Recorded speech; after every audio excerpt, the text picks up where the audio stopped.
This episode is brought to you by Kia's first 3-row all-electric SUV, the Kia EV9, with available all-wheel drive and seating for up to 7 adults, with a 0 to 60 speed that thrills you 1 minute and available reclining lounge seats that unwind you the next. Visit kia.com/EV9 to learn more. Ask your Kia dealer for availability. No system, no matter how advanced, can compensate for all driver error and or driving conditions. Always drive safely. I'm Mo Rocca, and I'm excited to announce Season 4 of my podcast, Mobituaries. I've got a whole new bunch of stories to share with you about the most fascinating people and things who are no longer with us. From famous figures who died on the very same day, to the things I wish would die, like buffets. All that and much more. Listen to Mobituaries with Mo Rocca wherever you get your podcasts. This episode is brought to you by State Farm. From your morning podcast to your afternoon playlist, State Farm knows you personalize your entire day, and that's why State Farm helps you personalize your insurance with the State Farm Personal Price Plan. It offers coverage options that help protect what you care about most at an affordable price just for you. Like a good neighbor, State Farm is there. Prices vary by state. Options selected by customer. Availability and eligibility may vary. Midway through watching this, I thought to myself, holy shit. What if this is like Chernobyl? Like, I'm exposing myself to all of this bad stuff, and then like it's going to ultimately just destroy me, eat me away from the inside, right? Wow. You thought this was radiation poisoning. This is what it feels like. Not this movie. I'm just saying like this podcast. Oh. Like this is Chernobyl. Like you can't be around this stuff every week and like walk away like, oh yeah, and just have a regular life, man. This is the problem when we've gone a couple of weeks without Amin picking a movie. No, and I don't mean that in like a bash, but like you need to be emotionally invested in it in some way, right? So like if we do the movie Envy next, like you are invested in it. You're like, all right, now I'm back. That's different because I like Envy, right? Right, exactly. But like I picked Kangaroo Jack too. I didn't feel like it's not like I felt great after that one. I've felt great about all of my selections so far. So what do we do? We've done Kangaroo Jack 2. We've done Next, which this is how bad it's been. I look fondly back at Next now. Like since Next, it's really taken a dive, man. Like knowing Land of the Lost was Jupiter, all right. Oh, Land of the Lost was all right. Yeah, that's right. Because I like that movie. You're right, exactly. That's the thing. I wanted to reinvestigate because I feel like I can't tell if I've done my job by making both of you very angry with Jupiter Ascending, or if I've missed the concept of Cinephobe. No, here's what my Jupiter Ascending thoughts were. One, for some reason I thought Amin had picked it, and so I was mad at Amin. Then when I found out it was you, I was mad at you, and then I was mad at you again for making me blame Amin in my head. Yes. So then I would like I felt bad for the thoughts I was having about Amin from this movie, and then it just made me angrier at you. I was mad at Mayes for not only for picking it, but for then after we get done like just destroying it. And I kind of feel like was that the worst movie we've done so far? Yeah, it had to have been, right? That's worse than knowing. He still picked File for it. That made me mad. Oh my God, yeah. That made me angry. Especially because it's so long. Oh my God, like it's almost like even if it was good, it couldn't be good given how long it was. Right. But I love to hate it. No. I don't even think it's one of those movies possibly for me. Because that's the second time I've watched it. I'd only seen it once before. And it felt like I was hating it for the first time. So by the way, a couple of things about this movie. Never Back Down, right? One, I'm looking at, because I just watched it on Amazon Prime, which I had to pay for, which really that confused me because it was in my queue as like movies I can watch, and then I went to it's like you got to buy it or you got to rent this. I was like, what the hell? Yeah, and I did it anyway. Yeah. Yeah, that upset me, right? But the other thing is, I'm looking at the rating on Amazon Prime, And out of 5 stars, it has like a 4.9 out of 500. Where do you think that comes from? Because it can't, like, is it the MMA crowd going, finally we have a movie? Yes, it has to be. But is it so good that the MMA people are like, I mean, I'm just talking with the fighting and training and everything. The MMA people are like, yeah, I'm in. I mean, who else is loving this movie, man? Because like if Sixth Man was like one of the only basketball movies, would we love it? I don't think so. I would hate it just as much, maybe even more, that was what was representative. Man, but by the way, Never Back Down apparently had 2 sequels, because when I was searching for it, they both came up. Never Back Down 2, and then there was Never Back Down. What was the third one called? It has like, you know how like when they just give up on the number in the title and just have like a Never No Back. Surrender. Yeah, there you go. Never. Hey, he went with a synonym for the subtitle. Oh, Michael Jai White's in the other 2. They couldn't get Amistad, huh? Well, they stopped pretending everybody was in high school, it looks like. How do I say his name before? I mean, you're going to throw this into the podcast anyway, but how do I say his name?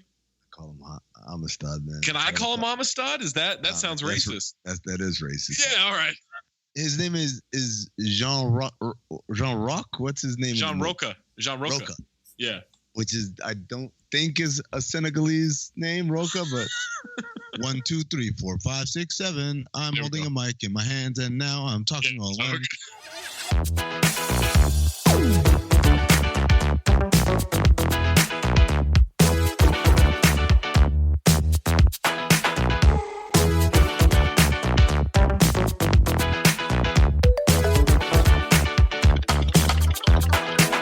Welcome to Cinephobe, the podcast where we break down the movies you're afraid to admit you love. I'm Zach Harper, joined by Amin and Anthony Mayes, producing the show. It's the podcast we like to do about bad movies that we think don't get enough respect. In this week's episode, the 2008 Sean Ferris MMA smash hit, Never Back Down, stars, as I said, Sean Ferris, Amber Heard, someone named Cam Gigandet? I don't know how to say his name. And then the guy from Amistad. There you go. See, saying it like that is not as harsh as what I'm about to call him, which is just Amistad, the whole movie. Or you could also call him Give Us Free. That's what we call him. That's what we called him back in the day. Give Us Free. It's directed by Jeff Wadlow, who also directed Kick-Ass 2. Yeah, of course. The IMDb synopsis is: a frustrated and conflicted teenager arrives at a new high school to discover an underground fight club and meet a classmate who begins to coerce him into fighting. The tagline, win or lose, everyone has their fight. This is basically just MMA Karate Kid, right? This is MMA Karate Kid, and I called it Karate Mid, basically. That's what you know, and it's very clear from like everything about it, moving to a new town, single mom. Yeah. Guy has a history of getting into fights with people because he just doesn't get along. Foreigner mentor, right? Yeah. Yes. It is Karate Kid. Yeah. It follows the formula. What formula didn't follow? What? I'm glad that Mayes gave us a heads up for this when he watched it yesterday. The soundtrack. Karate Kid had fire soundtracks. This movie did not. Here's what I would say. For the aughts, this is a pretty good soundtrack. Don't you dare, Zach. Don't you fucking dare. What's wrong with the soundtrack? Hold on. All right. First, $20 million budget grossed $24 million in the U.S. It didn't have worldwide numbers, so I'm assuming that means it's a hit. It made money. Paid for itself. Gotta be. Before listening to the rest of this podcast, you can rent Never Back Down on iTunes or Amazon. Never Back Down receives a 23% from the critics on Rotten Tomatoes on 84 reviews. This movie's 11 years old, only 84 reviews. That doesn't seem like a lot. Like everything else is in like the 180s, 200s that we've done so far. Only 84 reviews for Never Back Down. 34% from the audience. On over 609,000 reviews. Wow. Or ratings. Yeah. 609,000? Yeah, 609,000. Over 609,000 ratings on Rotten Tomatoes for this movie. Gregory Kirschling from Entertainment Weekly reviewed it. The movie is dopey, and with its emphasis on stupid violence, xylophone abs, and getting yourself on YouTube, it's yet another product that makes you feel bad about today's youth culture. I'd love to know what Greg thinks 11 years later of where we are as a culture. It's again, like, it's one of those weird movies where, like, it told the future pretty well, man. It's pretty dead on. That kid was like the sidekick. He's up on clickbait way before I think anybody really was up on it like that. Not from an individual standpoint, right? Like, companies were up on clickbait in 2008. I don't think individuals were like, yo, everything for the clicks back then. No, this kid knew what he was doing. Like, this kid may have invented Instagram in real life. I think he's right there.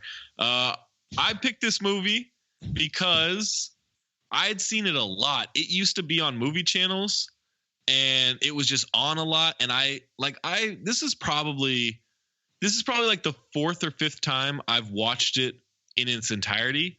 But I've probably seen a good 10 minutes here, 30 minutes there, 10, 15 times. Like, I've seen this movie a lot. I hadn't seen it in years though. 10, 15 times? I've seen it on the guide, and I've never, ever, not even a little bit, felt curious. I wonder what this is about. What were your initial thoughts going into it? Like, before you even get into the movie? Like, did you have any thoughts about it? Did you recognize it at all? No, I remember the movie coming out. Like May said in chat, I remember the movie coming out for the simple fact that I remember the trailer had, at the end of the trailer, Amistad would yell, "Never back down!" and I remember also doing that, like yelling that "never back down" with my friends just to be a dick. like, come on, man, let's go. I can't, man. I got to get up early, bro. Come on, man, never back down. Like, we just yell it. But I didn't know what it was about. I vaguely knew it was about MMA fighting. Okay. But again, and then even when I started, literally right when I started watching, when it's like the opening scene is him playing football. Like, I remember thinking to myself, wait, how bad was this movie? Because I really don't know. So I looked up the Rotten Tomatoes, like, 23%, and the audience score didn't score high. I was like, this is gonna be a bad one. But I think the fact that it wasn't an original story, like it was Karate Kid, yeah, that made it more infuriating than I think if it had been an original, just horrible movie. Maze, what were your thoughts going? Had you seen it before? I had not seen it. I do distinctly remember the preview or the trailer that would run as an advertisement. I don't remember what channel it was on or anything like that, but I do remember the advertisement. I remember Houndstooth barking, "Never back down," and I think I probably figured out that it was MMA Karate Kid just from the trailer. It feels a little bit like the Torque to Karate Kid's Fast and Furious. Yeah, it does feel a little bit like that. So I think if you're into the movie Torque, you'll like this movie. I don't remember Torque. Torque was just Fast and Furious but motorcycles. Oh, okay. Oh, was that the one with no, it wasn't. That was like Rough Riders, something like that, or Biker Boys. Biker Boys. Yeah. Another familiar face in this one, Evan Peters. He plays Max, the sidekick. He's Quicksilver from the X-Men. Oh, he lost a lot of weight. He lost a lot of weight. Well, he's super young in this movie because he started acting. I think he's probably high school age when he's one of the, he's 87. So this movie's 08. He's 21 in this movie. And he did like American Horror Story and lots of stuff. He's the only person in this movie that looks like they could still be in high school. Oh yeah, I remember thinking, I didn't write it in my notes, but thinking like, all these people look very old. Like, all these motherfuckers look like they're in their 30s. Yeah, like they look old. All right, let's jump into it. As you mentioned, we start off with a high school football game, pouring rain, and our protagonist Jake Tyler, and pitch black, by the way. Pitch black. Just not great lighting on the field, pouring rain.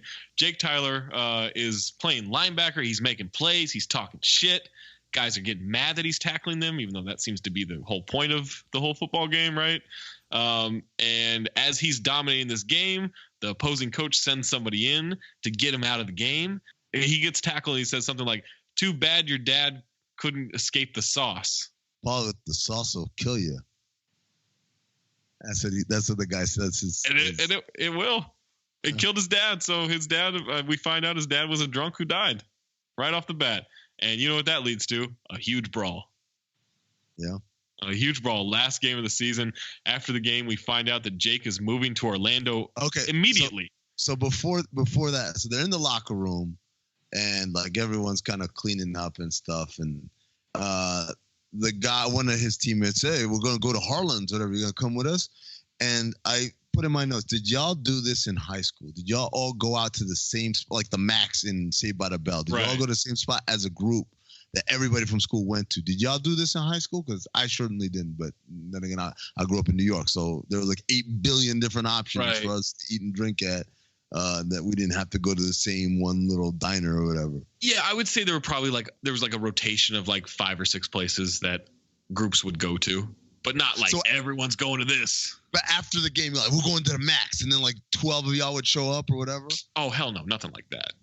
What about you, Maze? My school was right next to Haight Street, so if that did happen, it would just be on Haight, but there wasn't a specific 90210 place.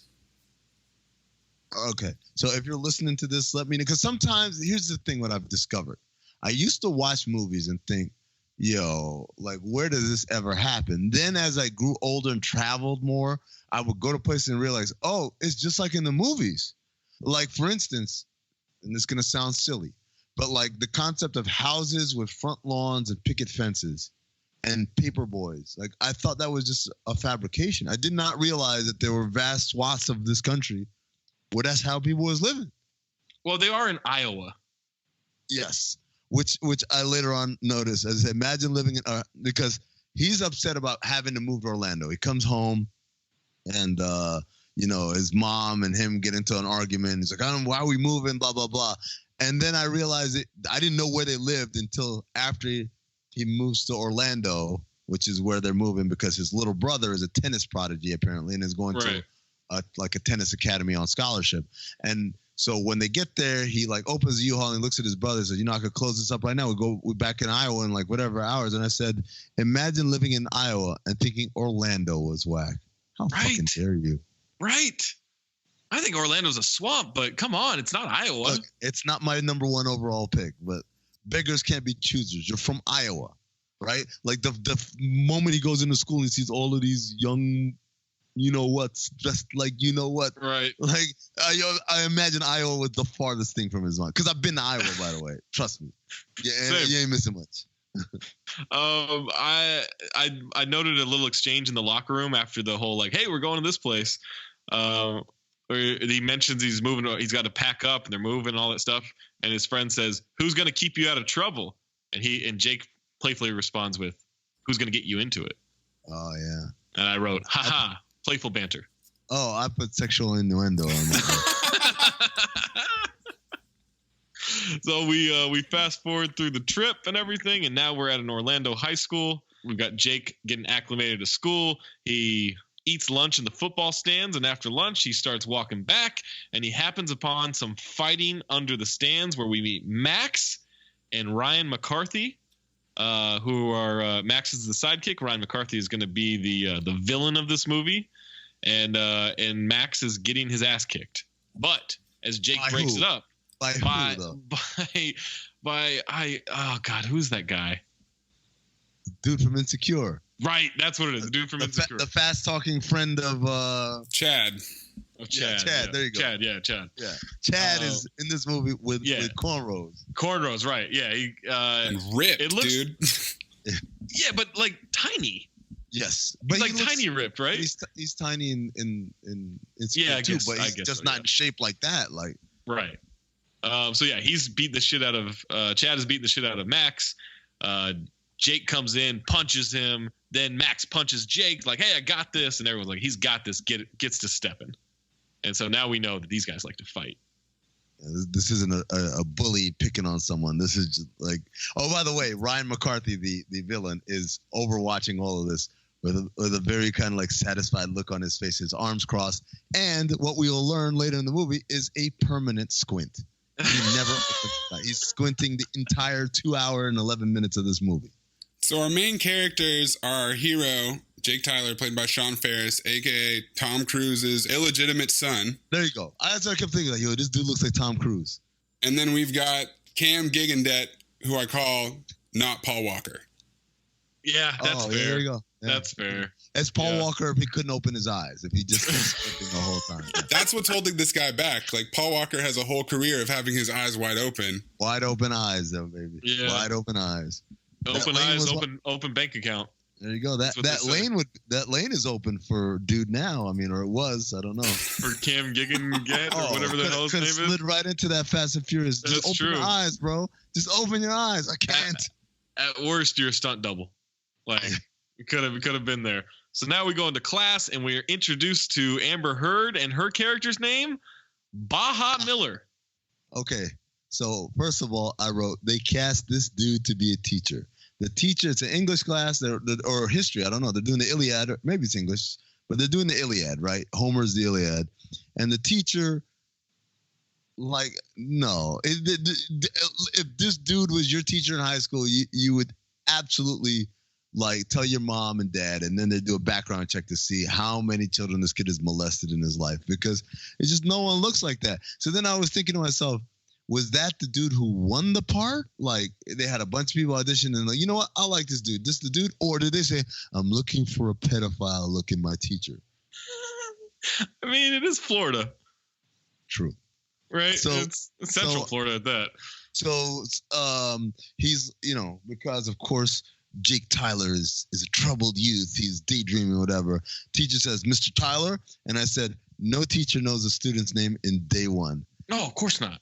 And then later on, when the girl Amber Heard hollers at him outside, I say, "No hoes holla on day one either." Yeah, essentially, he answers some question about whatever the hell they're reading, Achilles' Shield or something like that. I can't remember. Iliad. And the Iliad. And he answers some question about Achilles, and so now she notices him, and then she tracks him down, as you mentioned. Never happens. And then her friends come up and ruin it and usher her away, and they make fun of him for wearing a flannel in Orlando, which go ahead. Which I wrote, excellent observation. Including the one friend who I think was cast to be the gay friend, but then they got cold feet about pointing it out, and so they just made him kind of slightly effeminate and never really addressing the case. Right. Yeah. It kind of looks like he hits on him the first interaction, and then from there on, it's nothing. Yeah. He's just a dude that just happens to hang out with girls, but none of the girls seem to be romantically involved with him. And he's shorter than all of them. Like, these are all the telltale signs of the gay friend in teen movies. But again, for some reason, they got cold feet. I said, you know what, guys, this is unacceptable, to stereotype people like this. Why can't he just be a friend? And so that's how they took it from there. We go back to the apartment of Jake, his mom and his brother Charlie, and they're starting to have some disagreements about living out of boxes and eating out of boxes, and this is where his mom really goes after him. In that, I wrote, mom unloads Jake's troublemaker analytics, because she starts talking about how many times he's been detained by the police, how many times he's been kicked out of school. Another feature of this movie that they don't fully describe, but kind of just drop in from time to time. Beyond being a tennis prodigy, Charlie apparently is Rain Man with numbers, right? So he just knows mad numbers, like the speed of which ketchup comes out of a squeeze bottle, how many miles from Iowa to Orlando, the number, the birds that are flying in a V formation can go 72% longer than if they were just flying on their own. He knows all these fun facts based on numbers. So they start playing this. He says, we take it again early in the movie. It's like, oh, he's just a numbers guy. And then it never shows up again later. But anyways, at dinner, he's like, oh, he's kind of doing the trivia thing. And Jake is kind of being a bitch. Oh, everything is fine. Everything's fine. We're living out of boxes. We're eating out of boxes. Everything's fine. And then the mom drops analytics, and then she punctuates it with this line, which I wrote verbatim. Tired of living out of boxes, Jake? Why don't you try unpacking? And then I added, your repressed emotion, in parentheses after that, because she's doing a metaphor there. You're tired of boxes, but you haven't unpacked the box that is your soul. That's deep. I know. Shout out to Mom. It's real deep. Yeah, Mom a bit of a villain in this one until the end for no reason. Oh, wait till the end. Oh boy, there's a twist. I don't think anyone else saw it. I saw it definitely. All right. Okay, now we're back at the next day of school. Max, the kid who was getting his ass beat by Chad from Insecure, meets up with Jake and has researched Jake on YouTube. Again, clickbait. This kid is all about the internet, all about YouTube. He's seen the football fight that happened in Iowa. Max wants to be a fighter. He wants Jake to meet Jean Roca. Yes. The man from Amistad. Yeah. The gentleman. You got to say the gentleman. The gentleman from Amistad. So he wants him to go there and says, based on the fight he saw from the YouTube video of the pouring rain game that had no light at all, he said you could enter the pantheon of brawlers. Nice. Whatever. What does that mean? Yeah, I have a lot of whatever that means in my notes for this movie. By the way, I pointed out no one in high school introduces themselves by their full name. Max so-and-so, Jake Tyler. Like, no one does that. No, and then I put, hell, I don't even do that right now. I'm a grown man. I just say, hey, my name's Amin. I never, hi, Amin House. Like, what's the point of your last name? Like, what are they going to do? Right. Like a credit check or something? Like, I don't know. Then I also pointed out that Jake is wearing a T-shirt that says, football is everything, which I said is really a bootleg Ball is Life, right? It is. That is a bootleg Ball is Life. Jesus. So then the girl from his class, Baha. Well, the fight is now not only caught Max's eye, it's made its way around the school. Yes. Everyone is talking about it. Everyone's watching on their Nokia phones. So, but like, I always want to shit on that. I remember, no, I didn't have an iPhone in 2008. Like, yo. Whenever the first one came out, I got it. You got the first iPhone? Yeah, I got the first iPhone. Oh, I was Mr. like this toy.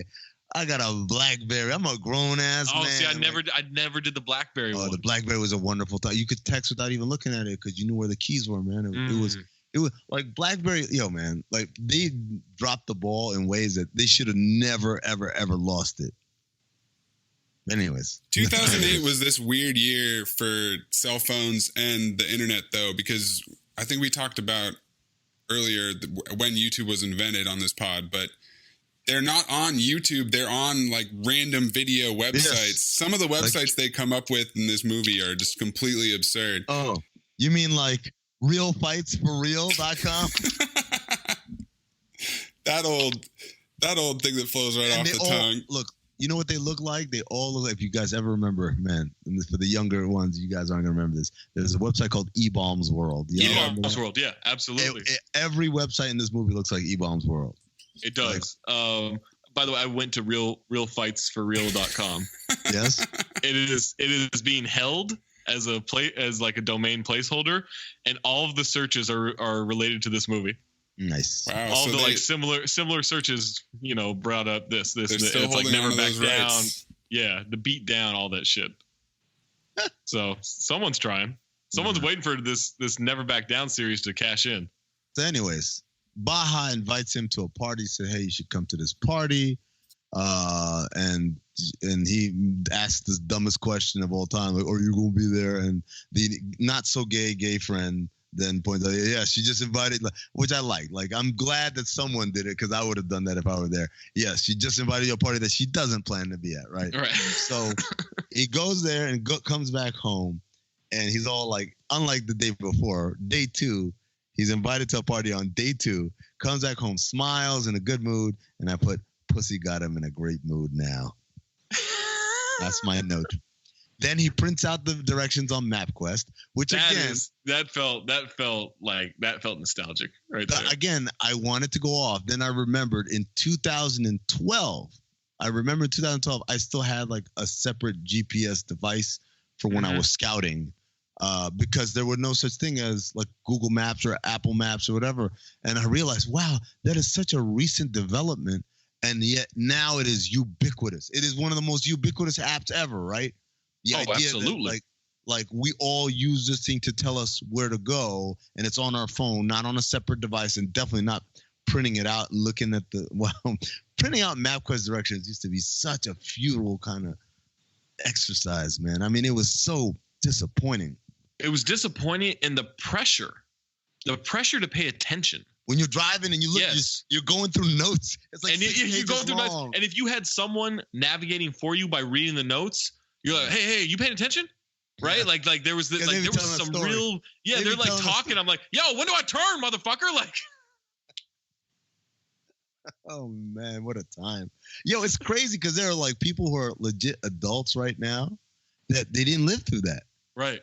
And like that was very recent, but yet it's a generation away where, you know, if you weren't driving in 2008, then by 2019, when you listen to this podcast, like this doesn't mean anything to you, right? It's completely. You could have been 12 in 2008, and you're 23 right now. You're driving, getting ass, like you live in life, right? Right. But you never had to deal with Mapquest in your life. No, remember having a Mapquest just to go get some ass? That's the pressure, man. Well, that's the other thing. She gives him a handwritten address as opposed to texting them. And I said, why did you just text him the address? And I realized, texting was like a pain back then because it was A, B, C, D. Like unless you had a Sidekick or a BlackBerry, and you know that was a luxury for many people. What was it? The T9?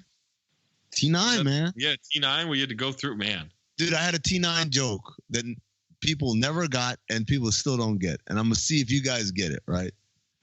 DEF.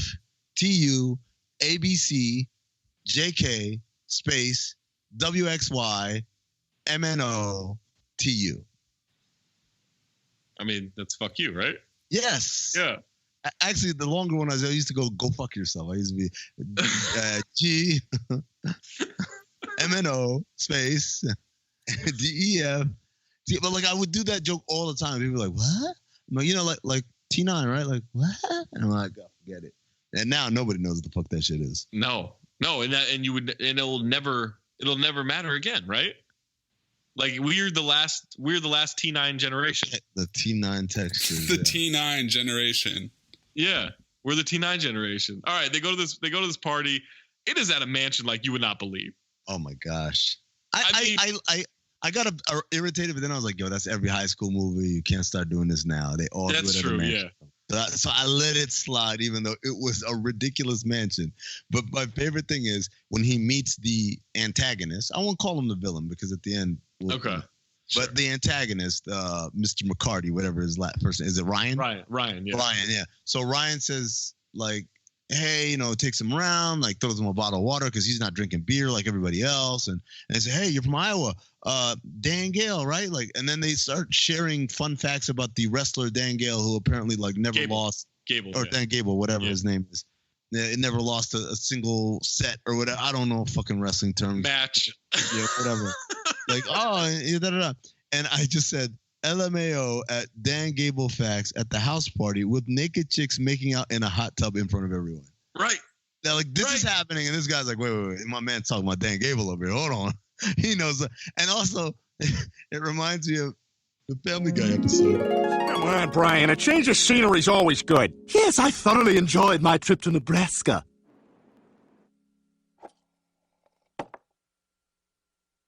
So, anybody see any good movies lately? Not really, no. Oh. Read any good books? Nope. No. Nope. Anything new with Korn? Oh, yeah, Korn. Korn. Oh, yeah, Korn. You bet. Korn. Yeah, Korn. Like, they all just start electrified, just like, oh, Korn. And that was the same thing here. When he says, Dan Gable, like, all of a sudden your boy was all frisky and stuff. Again. Oh, he's all about it. At a party full of naked hot chicks making out in the hot tubs. Right. And Ryan even like is walking him around and like saying like none of this stuff is for me, right? He's like he even says it's too American Pie.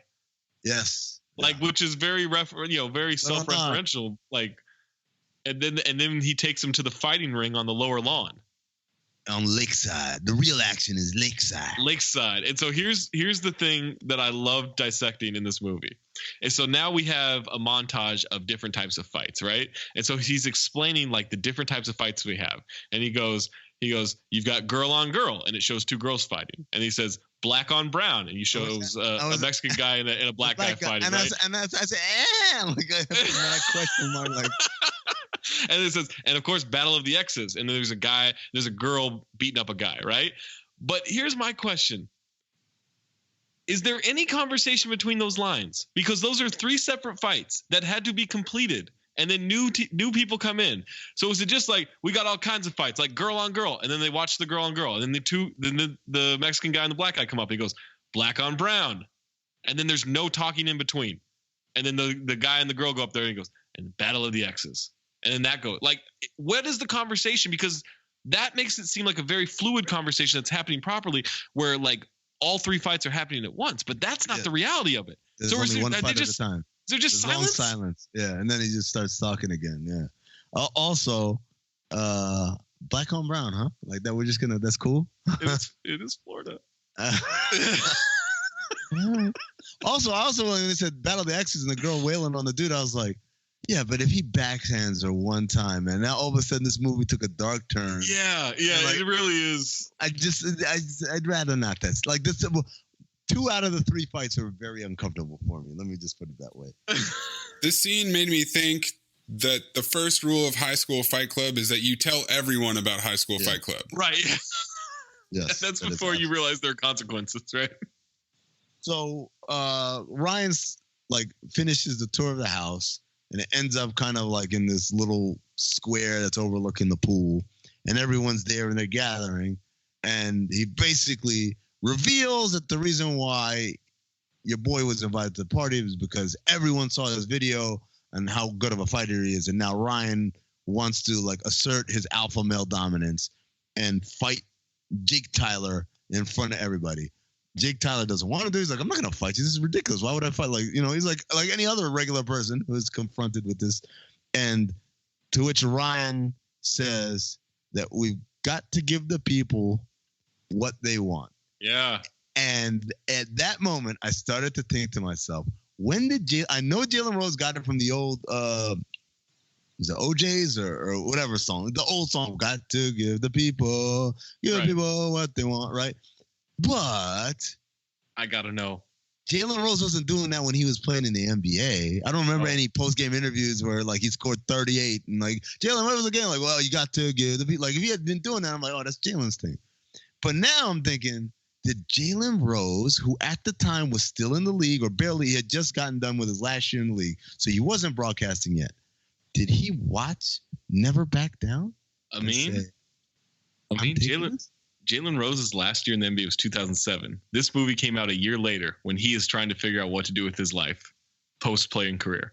I 100% believe he stole this from Never Back Down. Then like reverse engineered it. No, I got it from the old Detroit 70s music scene. It is the OJs. You were correct that it was the OJs this time. So good, man.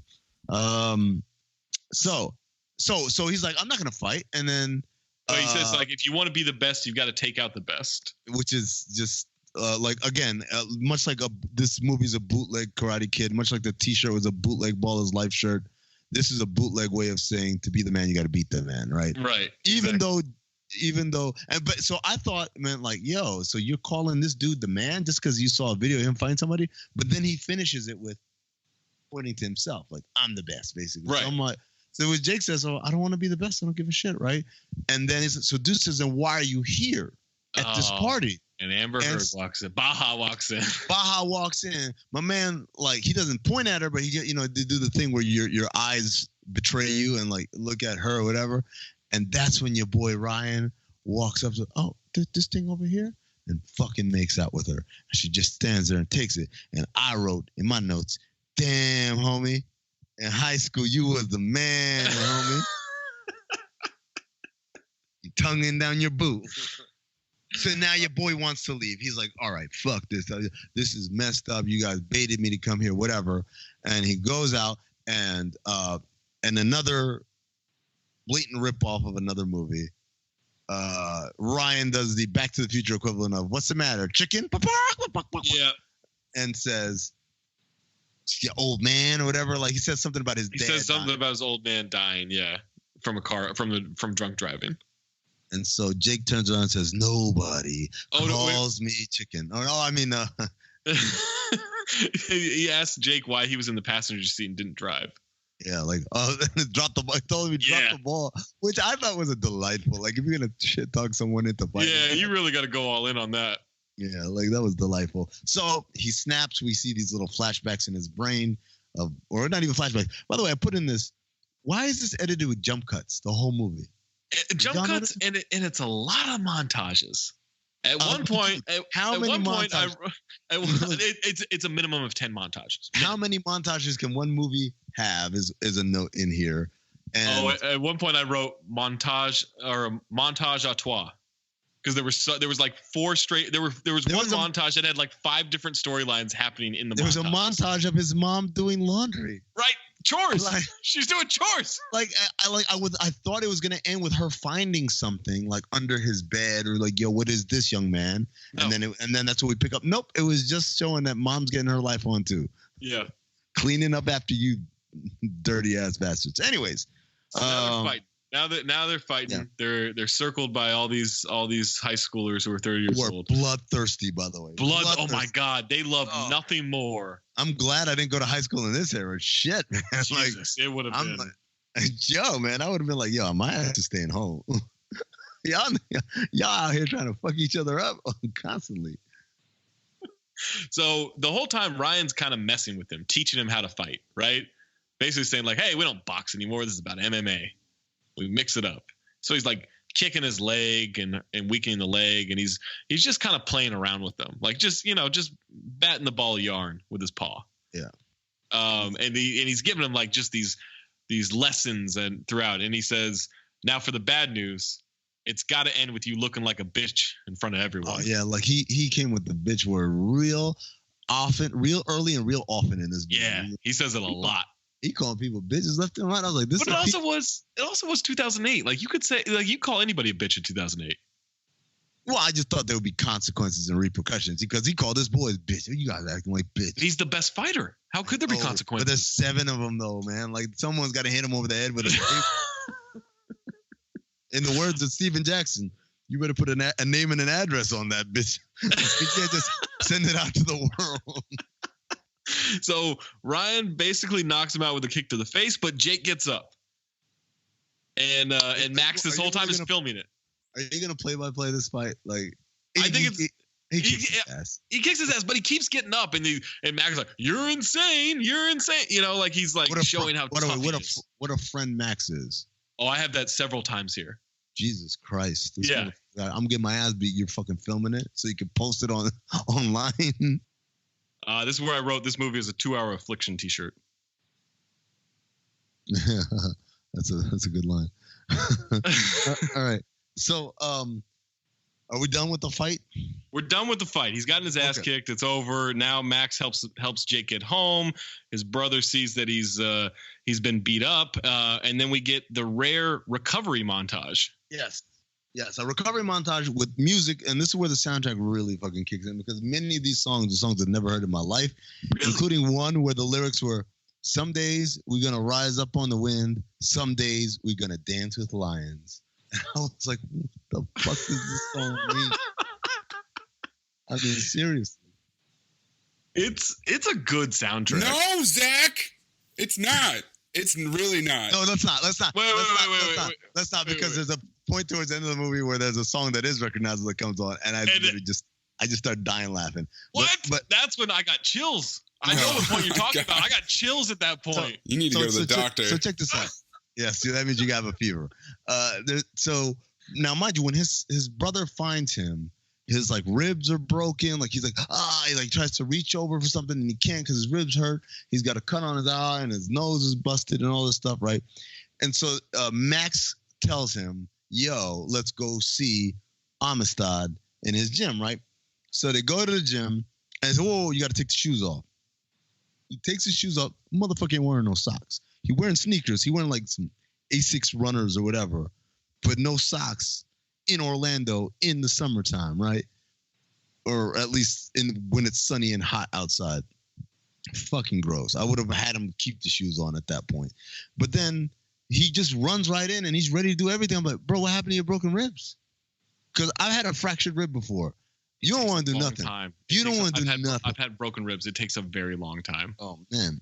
You don't want to do shit. This motherfucker out here trying to do some MMA training. No, that's not how that works. So while Amistad is training them, at some point, he's Gentleman like... from Amistad. Yeah, he's just yelling stuff. And then he yells, never back down.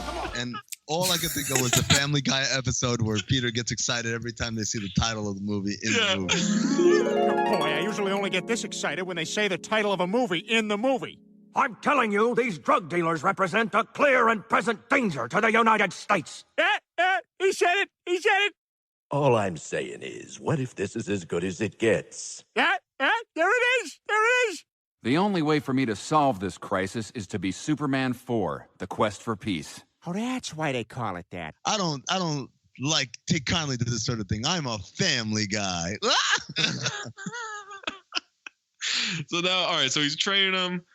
He now gets a spar. Jake gets a spar against a much smaller guy, and he laughs it off. Like, come on, this guy's too small for me. And he gets worked. And that's when he learns the fears of not tapping out, right? Because he does get choked out. I didn't pay attention. You didn't pay attention to that? Oh, they're training. And then the only note I have on this scene is volume is so low on the dialogue and so high on everything else. Yeah, well, they really got to sell that soundtrack. After that, Baja. Montage. Oh, wait, yeah. No, there's a montage. I mean, there's a training fighting montage. Yeah, and this is the montage of mom doing laundry happens. Oh, that's right. So Baja comes over to Jake's apartment. Jake accuses her of setting him up. Which she did. Oh, 100% she did. But I'm saying, I don't understand. She's like, I said I was sorry. Like, I got my ass kicked. Yeah. At a party, I made it seem like you were going to suck my dick at this party. Instead, I got shut up and got my ass kicked by the dude who made out with you moments before doing it. But how is I'm sorry supposed to clean it up? She tries to tell a story to make it relatable. She's like, I remember, I was at an old school and then I transferred here to Orlando and then Ryan happened and life got too easy. I'm like, what? What is that? That doesn't explain anything. You haven't related to me at all. Let's get the fuck out of my house. Then we find out Jake shows up early to work out at Jean Rocca's gym and finds out that he lives there. Yeah. And that's when Jean tries to teach Jake how to control his breathing while fighting. Right. And he does it by showing it's the 3-hit combo of the heavy bag that's on like a line, and then a kick, a side kick that's supposed to move it well down the line, move it about 10 to 12 feet, right? And Jake cannot figure this out. That's when we get another. Oh no! This is when the big montage happens. Right after this. That's when like his brother's doing tennis. Yes. Ryan is hanging out. Baja has like an existential crisis. Jake's mom is doing chores, and Jake is training. Right. Yeah. Then mom finds out Jake has been fighting.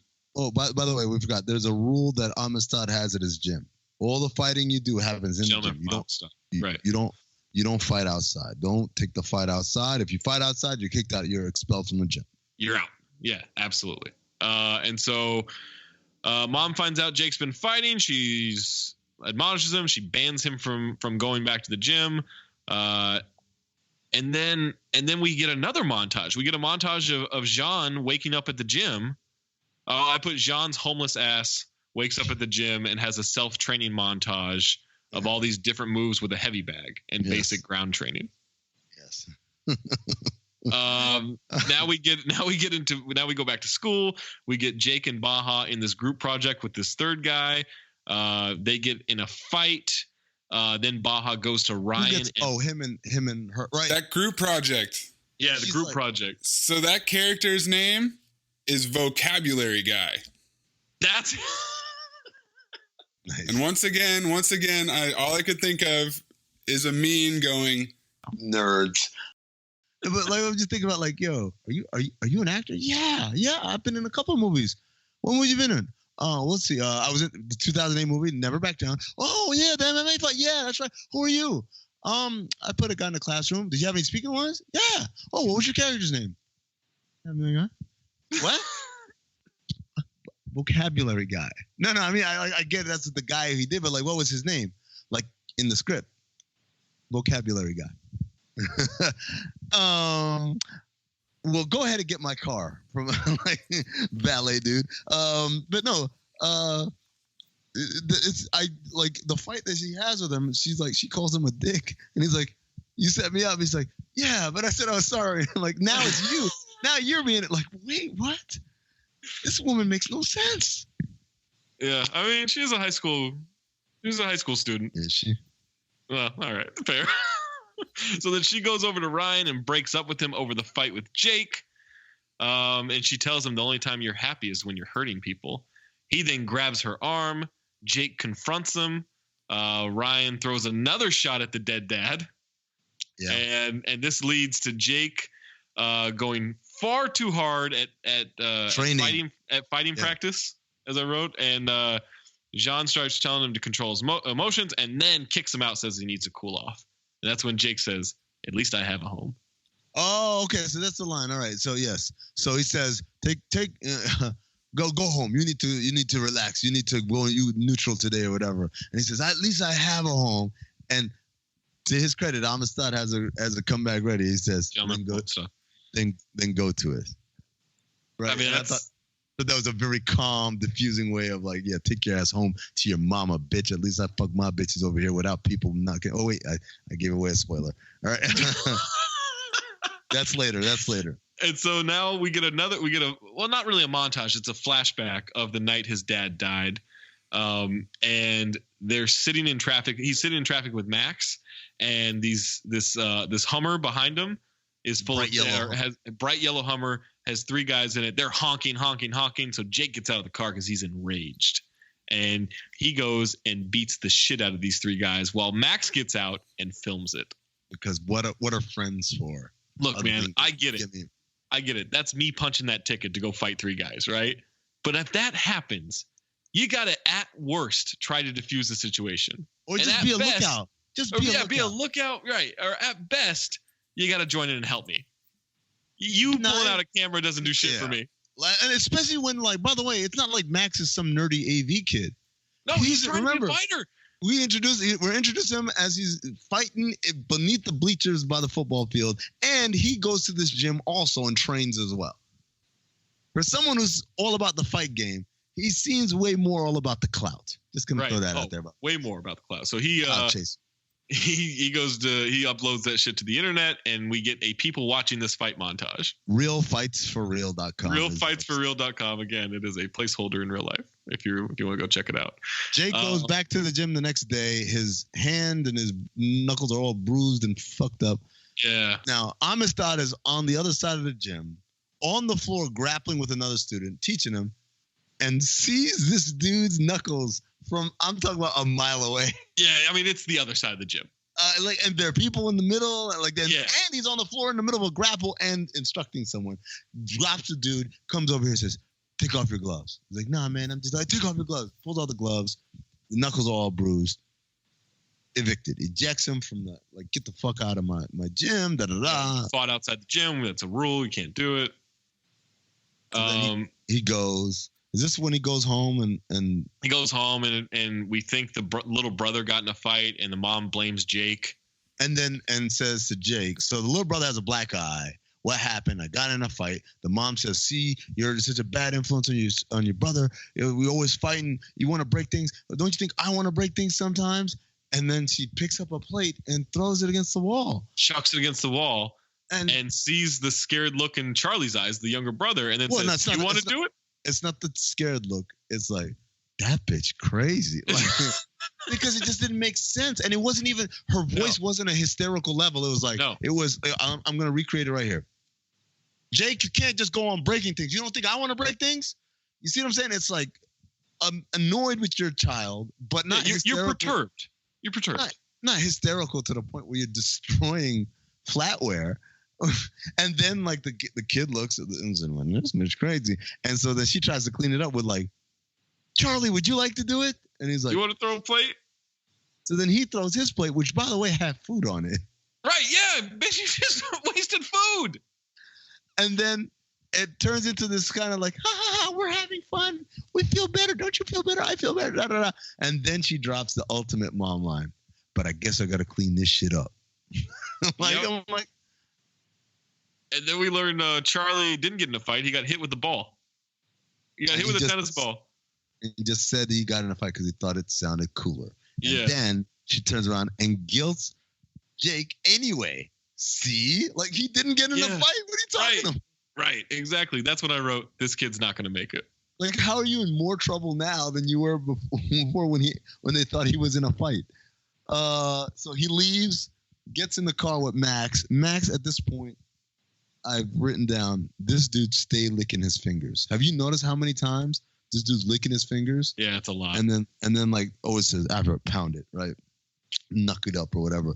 They're trying to figure out how to get him back in the gym. They've been stalking the gym. Amistad keeps closing the door, like looking away, like just not paying attention to him.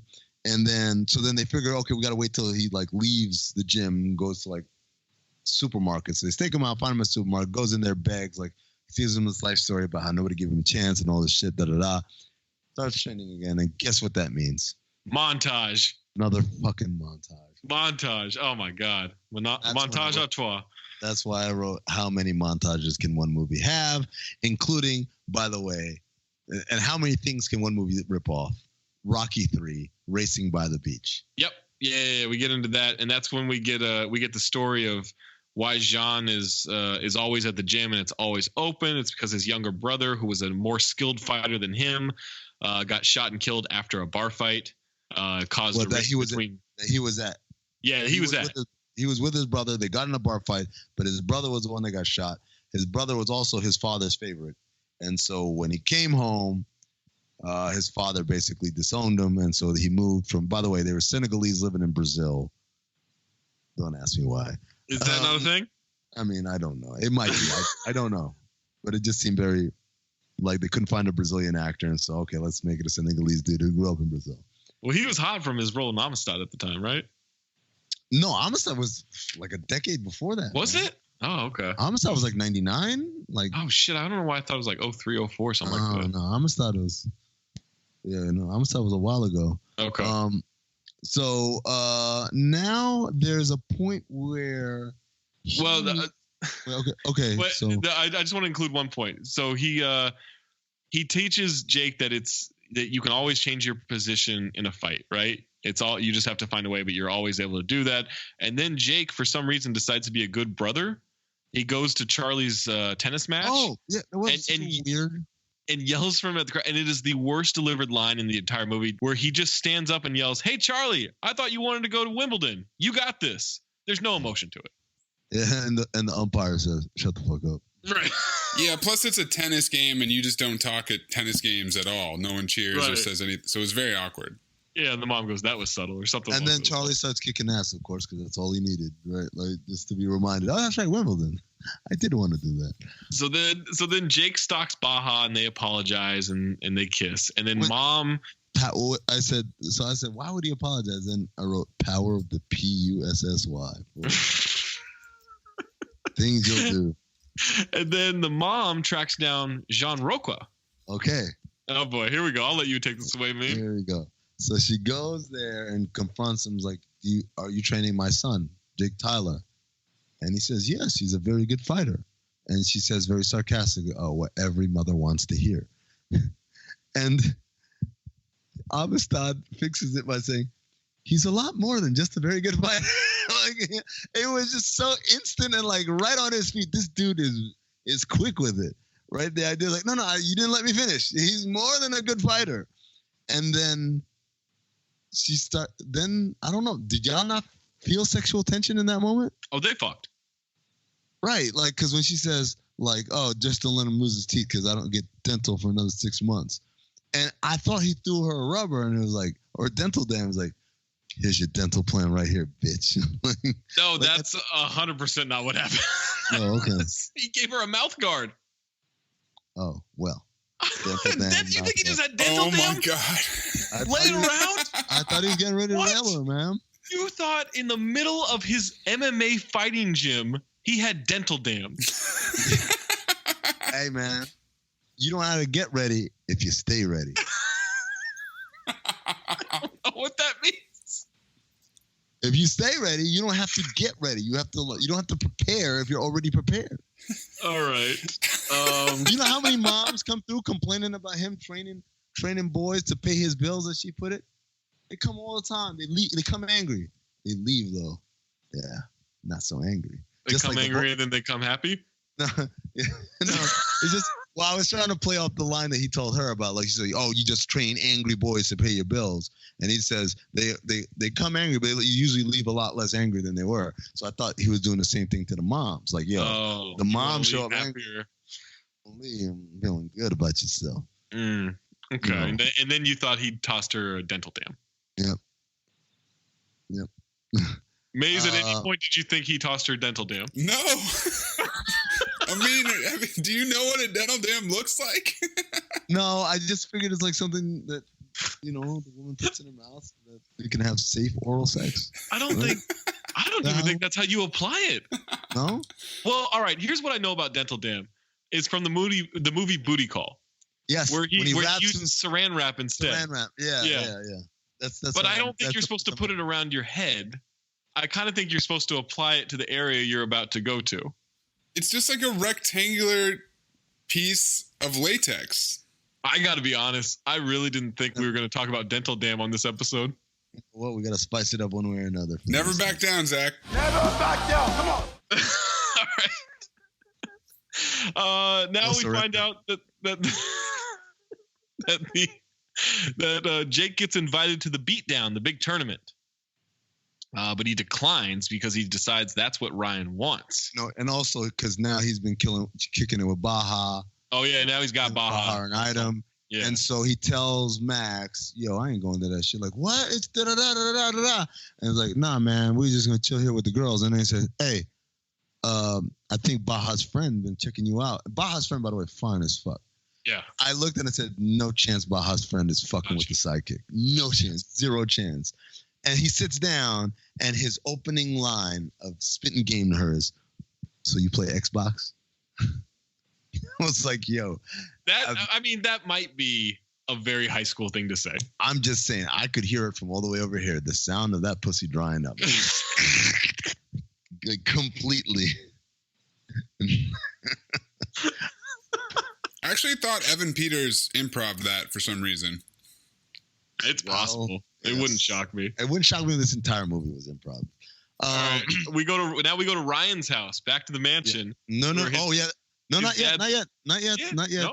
Yes, because I have this in my notes. First, Jake and Baja go back to Jake's house. Oh, that's right. And then they go into the room, and then she finds his gloves and she puts them on. It's like, ooh, they're still sweaty. And then they begin to play fight. Right. And so he's like, "I like your stance." He's like, "Oh, you like my stance, huh?" And then he grabs her and takes her down to the ground and pound scenario. Right. Right. Yeah. And then he starts talking about, you need to tap out. And when she says, "What's tap out mean?" Which is weird because you've been fucking Ryan for how long? The greatest fighter in all of Florida. Right. I thought you had this conversation before. But anyways, so Jake starts to describe the tap out as when the pain is so intense that they just rather would give up than not do anything. And I said, is he talking about raping her? Like, he's on top of her, telling her that like the definition of tap out is when the pain is so intense you just give up. I'm sorry. It's definitely not. That's very fair. It's definitely not like sex talk that two teenagers would have 11 years ago, right? I mean, like, we're looking at, like, they're into MMA, but like still though, like, even dog, then, like, what are you saying? Nowadays, where everyone's eating ass and everything, like, sure, I'm sure teenagers saying all kinds of wild shit. But 11 years ago, nobody was talking like this. In the pre-ass eating days. back before it was ever tried. PAE, the year of our Lord. So somehow, I don't even know this. They reverse positions, so now she's on top, and she asks him if he wants to tap out, and then she like gets closer and closer. And then finally, he taps out by tapping her ass. Literally. Not like tapping that ass, like No, but like literally tapping. Literally tapping her ass with his hand. They start making out, and Charlie barges in the room. Don't knock. Don't say nothing. Beat his ass. Open the door. Says, "What are you guys doing?" They jump up, and she says, in the time-honored tradition of every child that's ever walked in on their parents having sex, "We were just wrestling." And then Charlie reveals that he's holding the phone and Mom's on the phone. And so Mom definitely heard we were just wrestling. Yep. And now it's the full blown. And so I'm like, oh, what an annoying little brother. And now Mom heard, or like at least doesn't know anything. And as she's walking out, this little pervert says, "Big fun wrestling, huh?" With this fucking perv look on his face. It was gross. I was like, oh, Charlie. That's the part that grossed you out. That's the part that grossed you out. No, I'm just like, what's wrong with you, kid? Well, the rape tap out analogy was. Yeah, it was a rough scene all around. It's not a great scene. So then we go. Now we're at the McCarthy mansion. We're at the McCarthy mansion. Dad is trying to serve kids margaritas. I wrote his dad is the most Florida dad I've ever seen. He does look very Florida. He looks like open button up like Tommy Bahama shirt. Tommy Bahama long sleeve shirt, wearing shorts. Sleeves are rolled up halfway. Sunglasses on his head. Beach blonde hair. Very tanned. Also looks like he's from New York. Right. Does. He slaps Ryan. He confronts Ryan and slaps him when Ryan says like, "No, I don't want a margarita" or whatever. And then he delivers the line to Ryan that Ryan wants delivered to Jake, where he says, "Hey, if you want to beat the best, or if you want to be the best, you got to beat the best." No, so that's not it. You gotta. It's clunkier than that. It's not. It's not that you said it too smooth. It's not. It's something like, if you want to become the best, you have to. Right. Like it sounds like not. It's a bootleg version of, you want to be the man, you got to beat the man, right? Right. Now, I put in the notes here two things. One, originally, when he says, "Hey, kids, want some margaritas?" Ryan says, "No, thank you, Mr. McCarty." And he says, "Come on. I tell you, don't call me Mr. McCarty." Like, and then he says, "No, thank you, Dad." I'm like, okay. Don't know anybody who calls their father Mr. your last name. No. Never. Stepdad, maybe? Maybe, but even then, like... But they look too similar. Yeah, that's true. They do look too similar. So anyways, and then the other thing is, so while they're training and stuff and he's angry, he's talking about, "Oh, man, can't wait to kick that dude's ass," or whatever, because, of course, it's his dad's fault that he wants to... that dude's fault that his dad slapped him or whatever. And then there's a girl who later on I figure out this is the new squeeze for Ryan. Yeah. But I thought it was just some girl hanging around. She says, "I bet he could kick your ass." And right when she says that, right behind her is a black dude who appears in many scenes in this movie but never has a line. And he's always kind of somewhat out of focus. And he has this look on his face and he goes, "Surrender Cobra," hands on the head, as if to say, "Man, I don't know why I brought this bitch here, man." Like Ryan's going to kick his ass for bringing this smart talking girl over here talking shit to him in his mansion as he trains while his dad slaps him, right? Then we go back to the house, and they're playing a game that I've never heard of. I mean, I've seen that game before, where you have the cards. Oh, Indian poker? Yeah. Indian poker. Have you ever heard that term? Yes. That's what you call it, Indian poker? It's not what I call it, but it's what do you call it? Well, you don't call it Native American poker. What do you call that game? Well, no, the name I've heard the most for it is Indian poker, but really? I think like not Heads Up, but what's the name of the game? Isn't bullshit? Isn't it called bullshit? Oh, some people might call it bullshit. Yeah. Well, no, bullshit. No, bullshit's a more of a card game where you're putting cards down, right? Blind Man's Bluff. Blind Man's Bluff. There you go. But like Indian poker, and then she keeps saying Indian poker. Indian poker is a thinking man's game. Indian poker. And I'm like, just stop saying Indian poker. Yeah. Oh, these alternative names are awful. Indian poker, squaw poker, Oklahoma forehead, or Indian head. Oklahoma forehead? That sounds more racist than any of the other ones. All right. So now Max is at the gym. Right. Yeah. Ryan finds out that Jake bailed on the beatdown. Ryan lures Max away from the gym to his house. To come hang out. Yeah, to come hang out and train with them, and then he tricks Max into sparring with him and beats the ever-loving shit out of him. like send them to the hospital. Yeah. So they drop Max off at Jake's place. They take him to the hospital. Max has fractured. Well, this is what. So I wrote this up. Max has fractured ribs, 6 stitches inside his lip, and a broken nose. That really didn't seem that bad. That bad because like the beating that the dude put on him was horrific. He straddled on top of him and just pounded him into the floor. Right. Even as all the friends, but all Ryan's friends were horrified. They were like, "Right, dude, chill." Like it was like he lost his mind. Right, he went berserker. Right, so Jake leaves the hospital. Is like, "Yo, I gotta go fight. I gotta go fight this dude now." And old girl said, "No, don't do this. That's what he wants." And she says, "Walking away and giving up are not the same thing." To which Jake responds, "Good, because I'm not doing either." And I said, "What the fuck does that mean?" It's a great question. I had the same question. I think it means I'm gonna go beat this guy up. I have to confront him, right? But why is that good? That walking away like it's. Like, I mean, like he should have said, "It doesn't matter. I'm not doing either." Go beat his ass, right? Yeah. Yeah. Like, but he said, "Good," right? And like it's like he's answering. I don't know. Anyways, so now he shows up, and now we have another montage. Because he goes to where the fight is, which is at a club, an actual nightclub. Actual nightclub, yeah. And as he walks into the nightclub, or actually as he shows up to the nightclub, Kanye West Stronger starts playing. Yep. And great soundtrack. Lost it. Maze, it's a great soundtrack. Oh, wait, that's not the one I thought you were... No? That's not the one I thought you meant. No. Yeah, no, there's another one after. Don't worry. Yeah, there's another one after. Okay, so this, you guys are going to love this, right?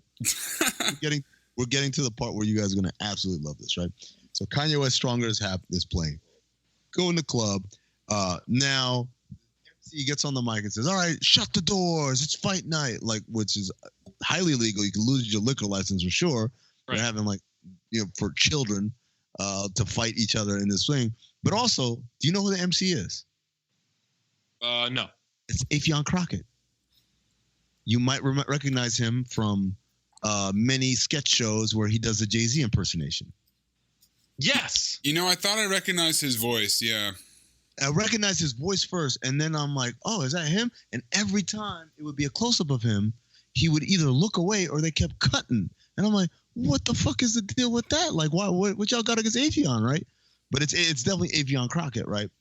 Because the part where he mistakenly says, "Round 1 is McCarthy versus Tyler." And then it turns out he misread the card, and it's really Taylor. Yes, my bad. This is the part where I got chills. So he says McCarthy versus Tyler. So we're like, holy shit, they're going first round. And they play a remix version of Soulja Boy Crank. Oh, yes. And it is, I'm telling you, the way it kicks in, the way Ryan is walking it. Yeah, it's like a Travis Barker remix. Travis Barker rock remix.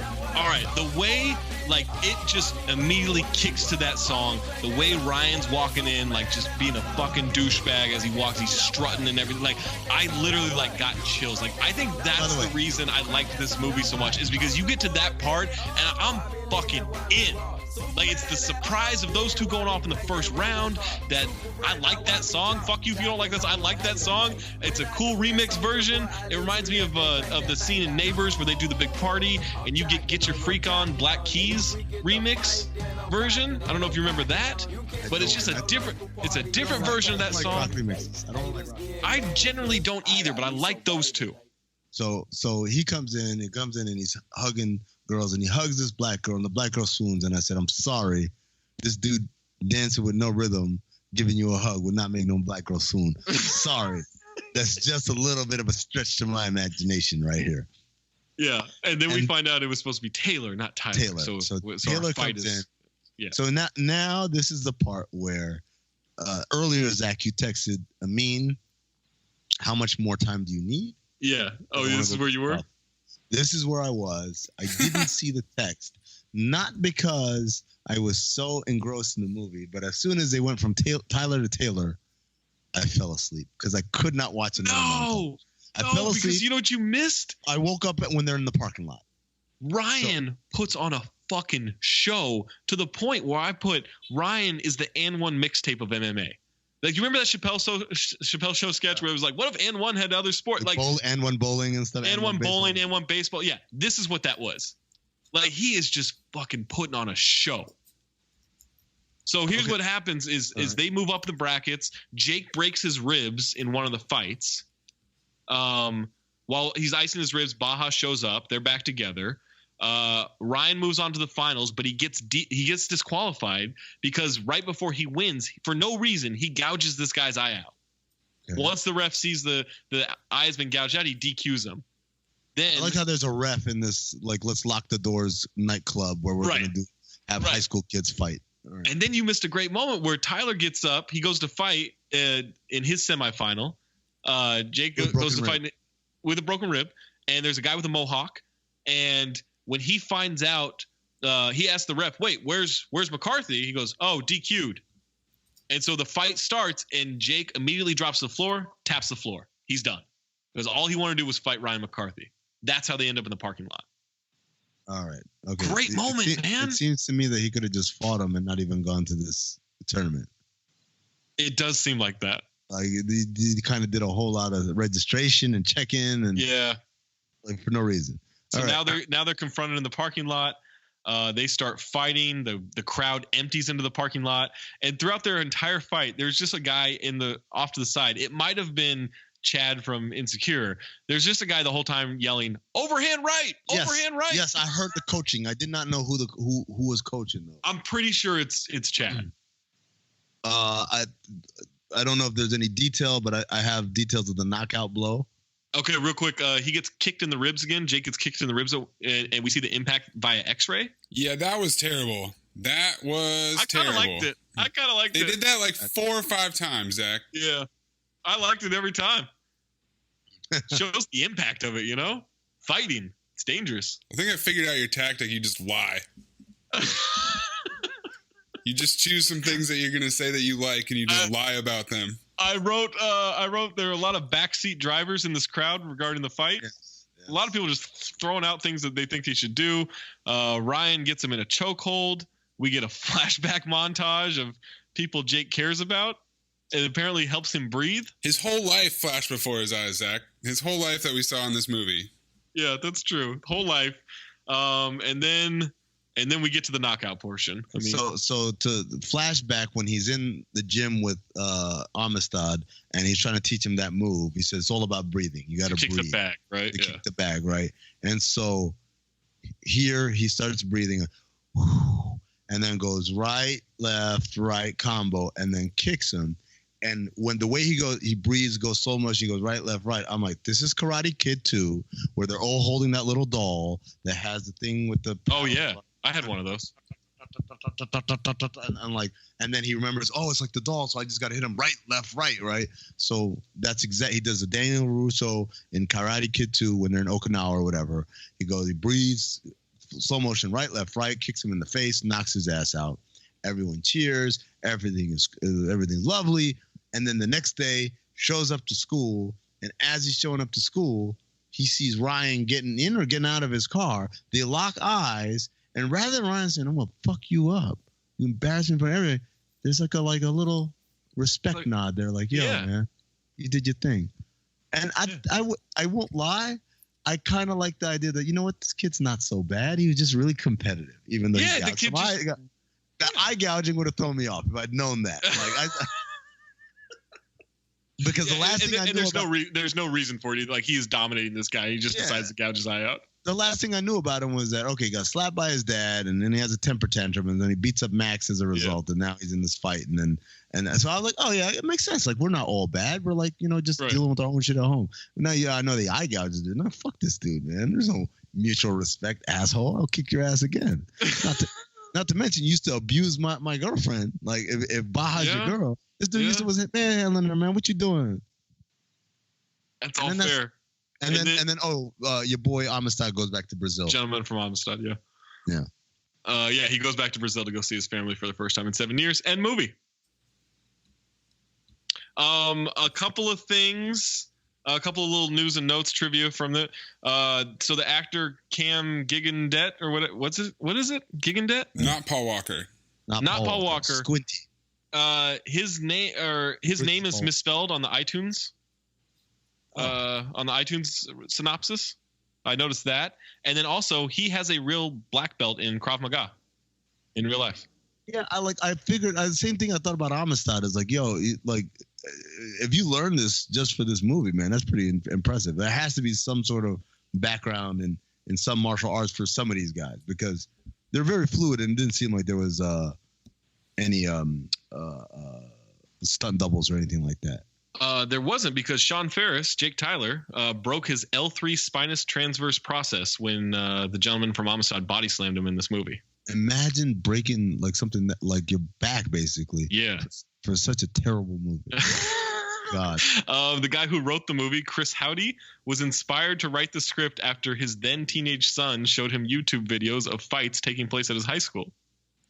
That makes so much sense. Also, I thought you were going to say it was inspired to make the movie after you saw Karate Kid. Also that. And Back to the Future and Rocky 3. Right. All right. And Karate Kid 2. Unfortunately for our fans who have been listening this whole time throughout every episode, there is no Tony Medley review of Never Back Down. But what I did get was I picked two movies that I figure we'll never have on this show. Oh, nice. Reviews from 2008, from the same year. A review for Step Brothers and a review for Swing Vote. Swing Vote was the one. It's the last movie that Greg Cody saw in a movie theater. Right. That's the one Costner. where it's like, yeah, Costner, and for some reason, there was a mistake, and now the whole election comes down to one dude's vote. That's the one vote, yeah. That was the last movie that Greg Cody saw in a movie theater, which angers me so much. That he saw that trailer and said, I think I will pay $10. I will go see that. So, Step Brothers got 0 out of 10 from Tony Medley. Jesus Christ. And he wrote, perhaps the most damning part of the story is that both Farrell and Riley have story by credits. If that's not enough to keep you from this film, the producer is Judd Apatow. These guys are on the Hollywood establishment lunatic left, so not surprisingly, they open the film with one of President Bush's mangled quotes. It has nothing to do with the movie, but hey, they want to appeal to critics, most of whom hate President Bush. Predictably, at my screening, which was all media, the quote got the biggest laugh of the film. Totally bereft of humor and insult to the intelligence of anyone over the age of reason, reprehensibly crude. This is worse than stupid. It uses vulgar language to try to make jokes based mostly on excrement and genitalia, subjects which abound in Apatow Farrell films. So what I took from this was he's going to these media screenings. Exactly. Yeah. That was the same thing that I picked out. Yes. I'm very impressed. Tony Medley's getting press credentials. And then this is how he opens the review to Swing Vote, which, by the way, got a 3 out of 10. I was waiting for an 8. Casting can make or break a movie. How would you have liked to have seen Richard Pryor in the lead as Bart in Blazing Saddles, 1974, instead of Cleavon Little, in parentheses, who? Wishful thinking, say you? Not so. Wait. Are you telling me that he's like, fucking Blazing Saddles sucked? It would have been so much better if Richard Pryor. Hold on. Not so. Richie, he calls Richard Pryor Richie.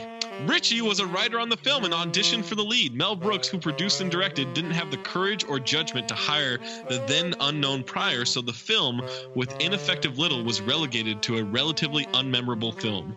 What? Both with Pryor as Bart, it could have been one of the greatest comedies ever made. Blazing Saddles is one of the greatest comedies ever made. What are you talking about? It is critically acclaimed. It is renowned as like one of the greatest. I just watched it the other day again. Like it holds up. It's hilarious. Yeah. And by the way, there's a part of me that says I'm glad that Pryor didn't get the role because Cleavon Little plays it so perfectly. Like, yeah, he's so animated. Good in it. He's so good at it. He's so cool. Like Cleavon Little's so cool, man. Yeah. So he says, and that explains one of the main reasons why Swing Vote is such a failure. It's not funny basically because Kevin Costner, who plays the lead, Bud Johnson, is not blessed with comedic talent. It is actually painful to watch Costner work so hard to try to be funny. This was a role that would have been made to order for a younger Ryan O'Neal. O'Neal was an exceptionally talented light comedian in the mold of Cary Grant. His work in films like Paper Moon, 1973, What's Up, Doc, 1972, and The Main Event, 1979, still resonates. Alas, Costner is no O'Neal, and it shows. Absent O'Neal, had I been casting the film, I would have given my right arm for Hugh Grant, who could have made this at least enjoyable. despite its cop-out with one of the most cowardly endings in Hollywood history, causing me to leave the theater thinking that I had completely wasted my time. Not to worry, one of the pluses of being a critic is that I do get to write the scathing review, so not all was lost. The representation... Hold on. The representation is that the film has no political POV. Says production designer Steve Saklund, we wanted it clear that we were taking no particular side in telling of the story, yet the people cast from the real world playing themselves represent a substantial left-wing bias. Ryan O'Neal is the father of Tatum O'Neal. Yeah. Really? Yes. Holy shit. They were in Paper Moon together. Does Tony Medley have all of his takes in a sous vide from 1970? In 2009, O'Neal famously, listen to this. In 2009, O'Neal famously hit on Tatum at Fawcett's funeral, not recognizing her as his daughter. No. This is according to Wikipedia. I'm going to click on the reference link that they have. It's 45. Huffington Post. Ryan O'Neal, I hit on my daughter. Left-wing bias. Right here. Ryan O'Neal, I hit on my daughter at Farrah's funeral. Vanity Fair has split September covers. Michael Jackson and Farrah Fawcett. Come on, what are you doing, Vanity Fair? And the explosive Fawcett article by Leslie Bennett offers a remarkable on-the-record example of the father-daughter dynamic between Farrah's on-off lover Ryan O'Neal and his daughter Tatum, who he calls a bitch, as well as insight into his relationship with Farrah. O'Neal spoke to Bennett and characterized himself as, quote, a hopeless father. He offered the below example from Farrah's funeral as a reason why. I just put the casket in the hearse and I was watching it drive away when a beautiful blonde woman comes up and embraces me. I said to her, you have a drink on you? You have a car? She said, Daddy, it's me, Tatum. I was just trying to be funny with a strange Swedish woman and it's my daughter. It's so sick. That's our relationship in a nutshell, Tatum said when I asked her about it. You make of it what you will. She sighed. It's been a few years since we'd seen each other, and he was always a ladies' man, a bon vivant. So, phobe or file? Okay, hold on. We have to do the soundtrack. I know we've gotten way off track. Tony Medley, thank you so much for joining us on the Tony Medley podcast. So, all right. So Amin called out Stronger. Zach, you called out the Crank That Soulja Boy remix with Travis Barker. Great moment. I think they blew the entire budget for the soundtrack on those two songs. The only problem is that they had to pump music into every orifice of this movie. Over every single montage, they needed to play a song. So we've got some somewhat recognizable tracks from The Bravery, My Chemical Romance, TV on the Radio, and Rise Against. Rockstar's in it. Rockstar, Chamillionaire, and Lil Wayne. But then we have Be Safe by The Cribs, Headstrong by Trapped with a T, Orange Marmalade by Mellowdrone, You Are Mine by Mute Math, The Slam by Toby Mac, one word, Lights Out by Breaking Benjamin, Face the Pain, Stem, To Be Loved, Papa Roach, and finally, False Pretense by the Red Jumpsuit Apparatus. I really hate when I'm watching a movie and the music starts and then the closed captioning tells me what the name of the song is if it's a song I've never, like Orange Marmalade doesn't get a shout out on closed captioning. Like you don't know. That's not right. If I can have a rebuttal. I'm telling you, when he says McCarthy versus Tyler, and all of a sudden you hear, whoa, that like just intro to Crank That. Chills, man. I'm telling you, fucking chills. Like I said, go to the doctor. It is a great moment in cinema history. But there's the egregious soundtrack. It's one of the best uses of music I've ever heard in a movie. And then there's the way that they use it, which is just to kind of just blast it. Like it's not. There's no score to this movie. It's literally called Crank That. No, I'm not talking about Crank That. I'm talking about like the first 45 minutes to an hour of this movie, where they turn up this music to like 12. And it's not integrated into the film at all. It doesn't fit. They just play the song. It's so clumsy. You know what it feels like? It feels like Steph Curry going 0 points in the first half against the Rockets in Game 6 and then dropping 33 in the second half. That's what it feels like to me. Can we just I'm phobe. I phobe the what? It's so bad. Phobe? So bad. And admittedly, it is suffering from now 3 straight weeks of awful movies. that now I'm really soured. But yes, it was terrible. It had a more cohesive plot than many of the other movies that we reviewed. But at the same time, we have to remember that's because they stole the plot from another movie. Because they just copied other movies. Mayes, you going phobe or file? I'm gonna go phobe. This is ridiculous. This is a file. I'll watch it again. I'll watch it right now. I got it for like another 24 hours. You paid for it, Zach. I did. I paid $4. No. I mean, you got to watch it at least one more time. No. We all paid for it.